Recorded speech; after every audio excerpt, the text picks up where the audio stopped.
Deus, na beleza da sua santidade, mais uma festividade dos adolescentes.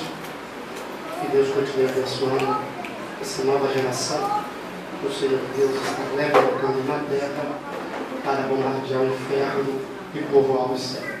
Deus abençoe meu presidente, que mais uma vez nos confia, o Leandro, Deus abençoe, a meu amigo Ricardo, que é por causa dele que tudo isso está acontecendo, né, Ricardo? Deus abençoe, seu irmão também aluno. Melhor Chico, Deus abençoe, minha esposa que comigo está, Deus abençoe ela. É a mulher da minha vida, meu irmão. Amém. E a pastora que saiu uma gata, foi luta, velho.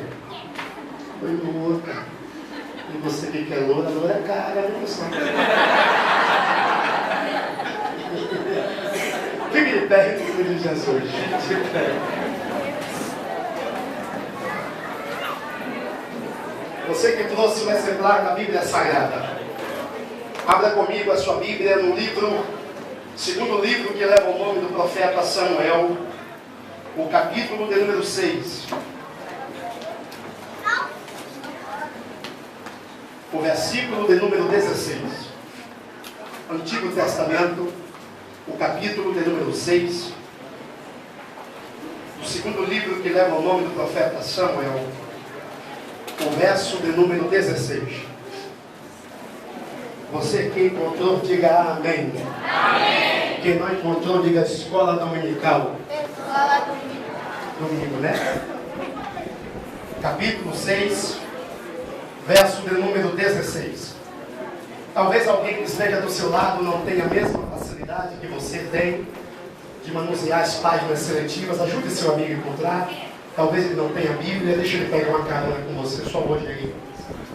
Capítulo 6, verso 16, que diz assim: quando a arca do Senhor estava na cidade de Davi, Mical, filha de Saul, estava olhando pela janela e vendo ao rei que ia saltando e dançando diante do Senhor, desprezou no seu coração. Procure um crente bonito aí, cheiroso. Perdoe se ele estiver usando tabu ou alfazema. Olhe para esse crente cheio de Deus e diga: não despreze a glória de Deus na minha vida. Tome assento adorando a Jesus. Glória. Pode se assentar. Pode se assentar. Você que pode me ouvir, diga amém. Amém. Santos, preste atenção. Quase 80% dos amados que estão aqui essa noite são jovens, adolescentes, pessoas que entenderam que era chegado o momento de entregar suas vidas a Cristo. O século XXI tem sido um século muito triste. A obra do Senhor, Deus não tem se agradado com muitos. E existe uma preocupação do Eterno nesses dias em levantar uma nova geração. E eu tenho certeza que esta igreja está incluída nesse pensamento do Senhor. Esta igreja foi estabelecida nesta cidade para bombardear o inferno. E você diz amém. A minha preocupação, eu tenho alguns amigos que ministram a palavra do Senhor, eu digo para eles: não seja simplesmente um pregador para o evento, para aquele dia. As mensagens têm que ser para o ano todo. Eu não sou pregador só de hoje. As mensagens que Deus tem me entregado mensagens que vão durar para sempre ao seu coração. Não adianta a matéria estar pulando aqui enquanto a alma está caindo. De maneira alguma. Deus vai levantar homens e mulheres jovens que entendem que é chegado o momento de Deus agir em suas vidas. Amém? Amém. O livro que leva o nome do profeta Samuel foi o único homem nesta época que recebeu 3 ministérios da parte do Senhor. Primeiro ministério profeta, segundo ministério sacerdotal, terceiro ministério de juiz. Ele era profeta do Senhor porque ele ouvia o povo e passava para Deus. Ele também era sacerdote porque ele ouvia Deus e falava para o povo. Ele era juiz porque ele julgava as causas dentro da casa de Israel.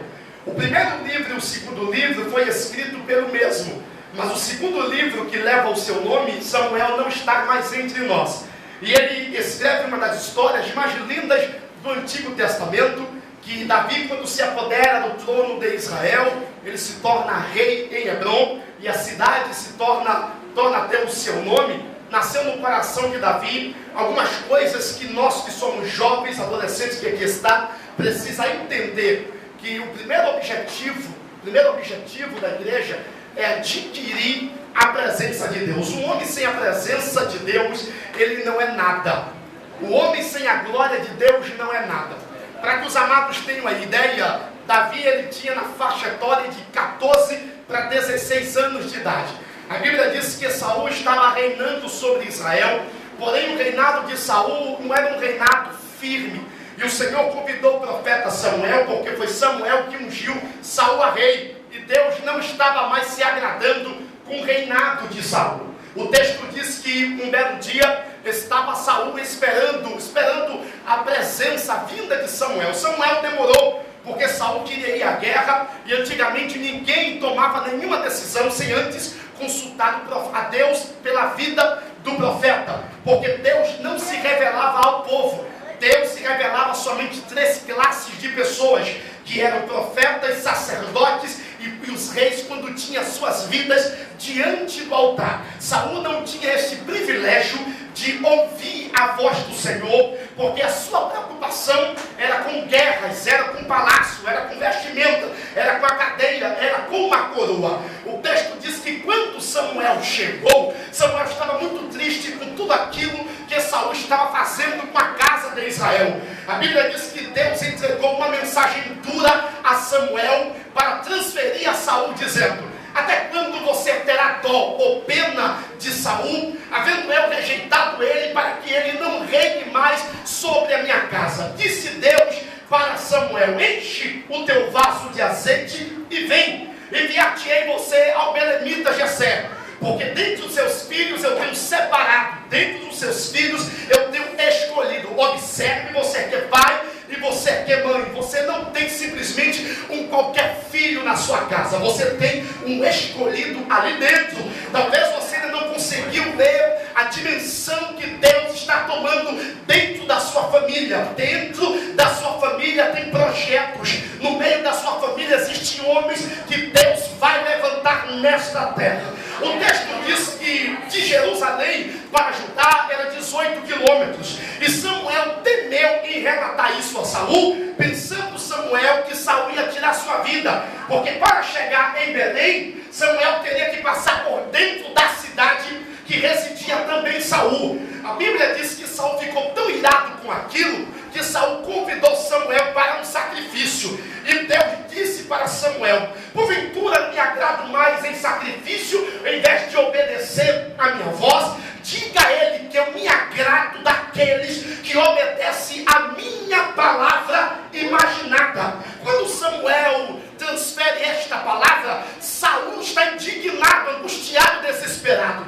E Samuel tenta se retirar da presença de Saul, mas quando ele vira para dar as costas a Saul, Saul segura o seu manto. E a Bíblia diz que o manto se rasga nas mãos de Saul. Quando Samuel viu a sua vestimenta rasgadas nas mãos de Saul, a boca do profeta foi tomada pelo Espírito Santo, e o Espírito Santo proferiu algumas palavras ao coração de Saul: assim como as minhas vestimentas se rasgou nas suas mãos, hoje o reinado de Israel é rasgado de ti, e Deus entrega ao teu próximo que é melhor do que você. Muitas das vezes achamos que o melhor de Deus está distante de nós. De maneira alguma, o melhor de Deus está sentado ao seu lado e você não sabe. Talvez esse crente que esteja ao seu lado, ele não deu glória, não deu aleluia, parece que ele está fraco, desanimado, desempregado, sem expectativa de vida. Mas quando Deus olha para um ser humano como esse, a sua graça preenche todo o vazio.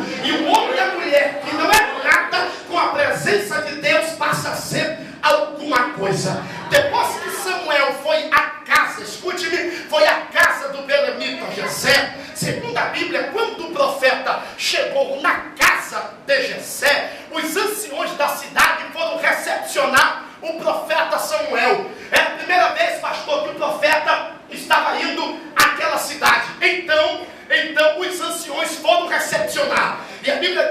anciões perguntou ao profeta Samuel: é de paz a sua vinda? Disse o profeta: é de paz. O Senhor me trouxe aqui para sacrificar. Depois do sacrifício, ele foi convidado pelo belemita Jessé a ir à sua casa, participar de um almoço, de uma merenda, de uma janta, como você queira entender. Primeiro que Jessé era o único homem na cidade que tinha uma casa decente para hospedar o profeta Samuel. Seria um pecado se alguém não abrisse a porta de casa para banhar a cabeça do profeta com água, banhar os seus pés com água e dar um beijo santo sobre o seu rosto. Quando Jessé convida o profeta a ir à sua casa, dentro da casa do profeta, a lei judaica relata sobre isso, que quando o profeta entrou na casa de Jessé, existia 7 jovens que estavam muito bem vestidos, homens formados, homens cisarrãos, fortes, de boa aparência. Quando o profeta entrou, ele logo se alegrou. E a Bíblia vai destacar 3 jovens nesse texto: Eliabe, Abinadab e Samar. Quando ele entra, o texto diz que ele olha para Eliabe e o seu coração se agrada por causa da aparência de Eliabe, por causa da postura de Eliabe, por causa da vestimenta de Eliabe. Quando ele tenta consagrar Eliabe, Deus entra em ação dizendo: você está olhando por fora, eu sou Deus. Não olhe por fora, eu olho por dentro. Você olha o cabelo do homem, você olha a vestimenta do homem, você olha o anel do homem, você olha a postura do homem, você olha o corpo, a tudo aquilo que agrada o ser humano. Porém, eu olho dentro de Eliabe, e quando eu olho para dentro de Eliabe, eu não enxergo nada que tem por fora. Deus está irado com Samuel, porque Samuel está querendo ungir um homem segundo o seu coração. E Deus quer que Samuel venha consagrar um homem a qual ele escolheu para tal consagração. Os 7 jovens estavam dentro da casa. Quantos jovens? 7. Fale na sorte, quantos jovens? 7. Pela lei, escute, porque eu quero falar aqui para você entender. Pela lei, Eliabe teria que ser consagrado, amigo Ricardo, porque ele era o melhor. Pela lei, ele tinha que ser consagrado, porque ele era o primogênito. E pela lei, os outros filhos não tinham direito à bênção do pai, porque segundo a lei, a bênção do pai era dada ao primogênito, e o pai não poderia abençoar com a mão esquerda. O pai teria que abençoar com a mão direita. Abraão, quando abençoou Isaac, abençoou com a mão direita. Isaac, quando abençoou Jacó, abençoou com a mão direita. Jacó, quando abençoou José, abençoou com a mão direita. O ladrão que foi salvo na cruz foi o ladrão da direita. Quando Jesus ressuscitou, Salmo 24, o texto diz: levantai, ó portas, as vossas cabeças, para que entre o Rei da Glória. Quem é este Rei da Glória? O Senhor poderoso, forte na batalha. Ele é o Rei da Glória. E quando ele entrou, ele se assentou à direita do Pai. O texto diz que no dia do arrebatamento, os santos irão se encontrar com o Pai. E o bom pastor, que é Jesus Cristo, vai fazer a separação entre as ovelhas e os bodes. Os bodes ficarão do lado esquerdo e as ovelhas ficarão do lado direito. Então Eliabe tinha tudo ao seu favor, mas Deus quebra protocolo para exaltar quem está humilhado. Eu venho aqui essa noite trazer uma palavra profética ao seu coração. A situação está contra você. Talvez você não saiba falar, não importa. Talvez você não tenha uma vestimenta bacana, também não importa. Talvez a sua família não seja uma família de patente sobre a cidade de Camaçari, também não importa. O que importa essa noite é que Deus achou graça em você. E quando Deus acha graça em alguém, eu quero ver um macho que vai se levantar para querer impedir a exaltação de Deus na sua vida. Olhe para alguém que está do seu lado e diga para ele: a sua hora está chegando. Pois bem, senhores, me escute por favor, pois bem. Quando o profeta está dentro da casa, me ouça por favor. O profeta Samuel, ele está meio confuso. Quem me ouve, diga amém. Ele está meio confuso, porque Deus disse para ele: estou te levando para ungir.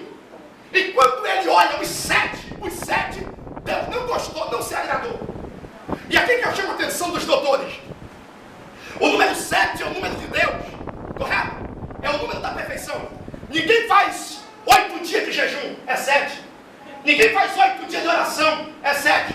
Campanha, é 7. Semana de avivamento, é 7. Ninguém faz 8. Então o número 7 é o número de quem? Agora me explique como é que Deus está rejeitando os 7. E ele quer o 8º. Davi é o 8º. Aí se você for estudar sobre números, o número 8 é o número de Cristo, que é o número da humilhação, é o número 8. Porque Jesus era 5 Davi, porque o seu pai José era da linhagem de Davi. Lembra do cego Bartimeu, que está à beira do caminho, na Nova Jericó, na antiga, entre as duas cidades? Quando Jesus vem entrando, o cego diz: ó filho de quem? Davi. Ó filho de quem? Davi. Agora quem é que Deus quer ungir dentro da casa de Jessé? Davi. O cego diz que Jesus é filho de quem? Davi. E Deus quer ungir quem? Davi. Então Davi é o número 8, que é o número da humilhação. Olha para o segundo linha, Davi era assim como Cristo. E você? Para você ter dado glória. Você ter dado glória. Existiam outras leis. Primeiro, a mesa antigamente, segundo a lei judaica, era no chão. Quantos filhos o senhor tem? 3. Quem é o mais velho? 3 minutos. Beto. 3 minutos. Então, Beto.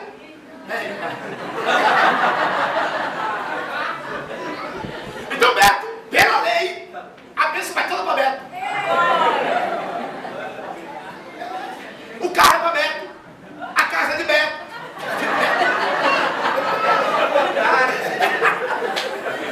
Glória. Pela lei, tem uma coisa. Só se assentava à mesa o pai. As mulheres aqui abraçam mal. Só sentava à mesa o pai. E o mais velho, os outros, o caçula e a mãe ficavam de pé. Ruim. Antigamente, viu?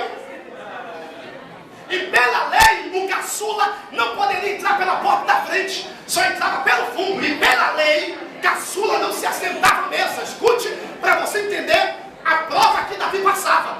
Aí o texto diz assim: porque na casa de Jessé tinha horário para entrar, para sair, dormir, levantar e comer. Era tudo no horário. E isso é ruim demais. Particularmente eu não sou muito fã de horário.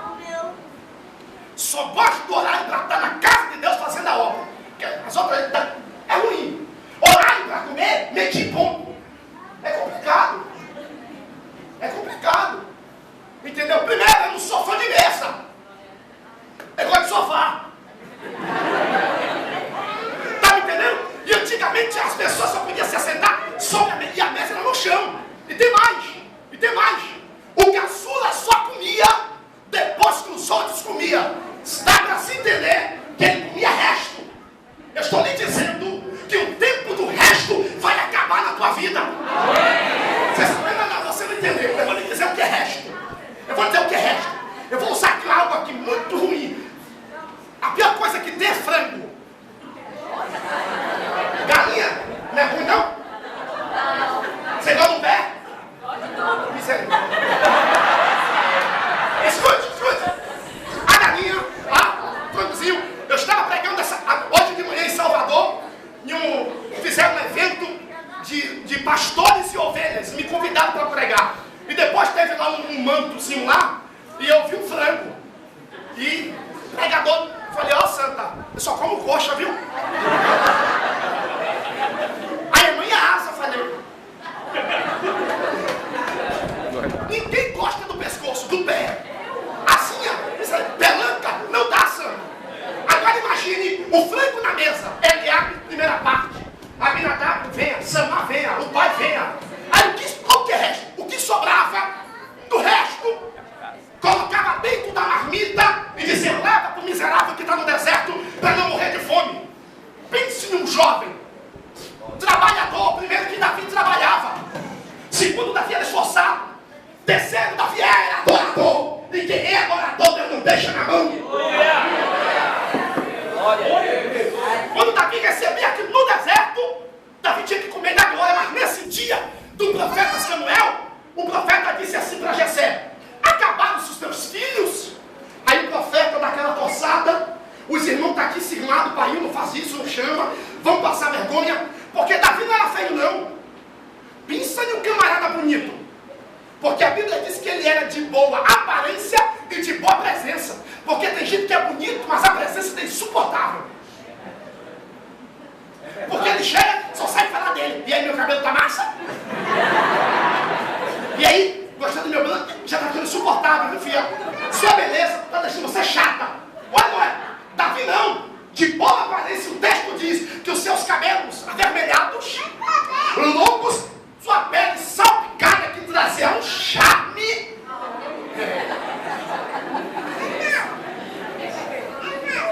Pense, Davi era o capolinho menor da casa.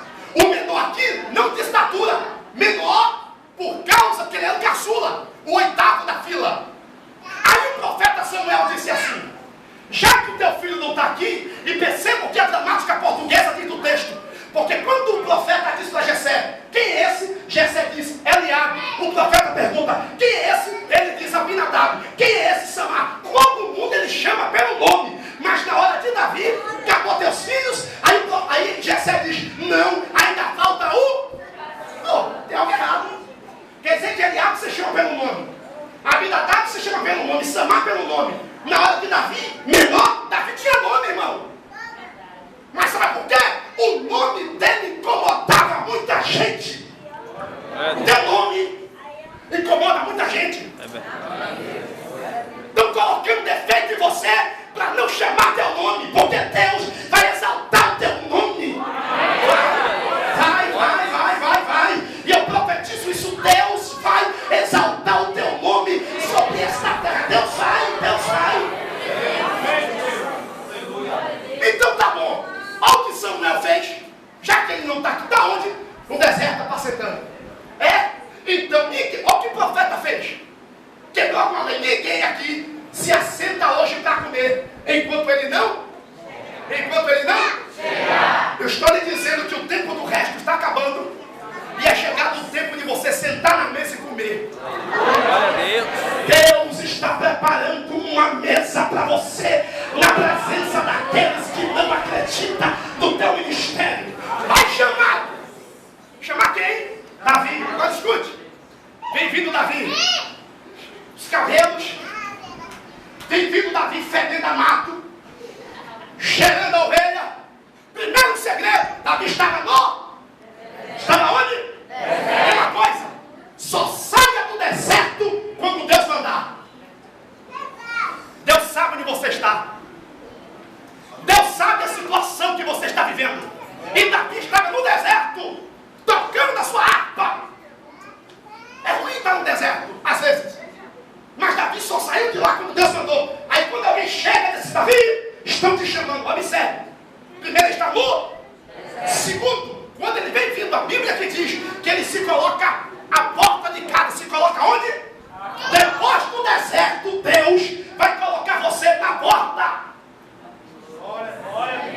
Sabe o que é porta?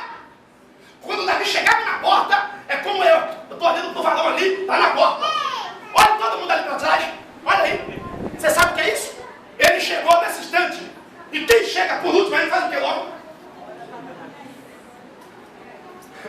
Deus vai colocar você como o centro das atenções. Você deu um amém muito xoxo. Deus vai te colocar como o centro das atenções. Quando Davi se coloca à porta, tem mais. Ele não entrou.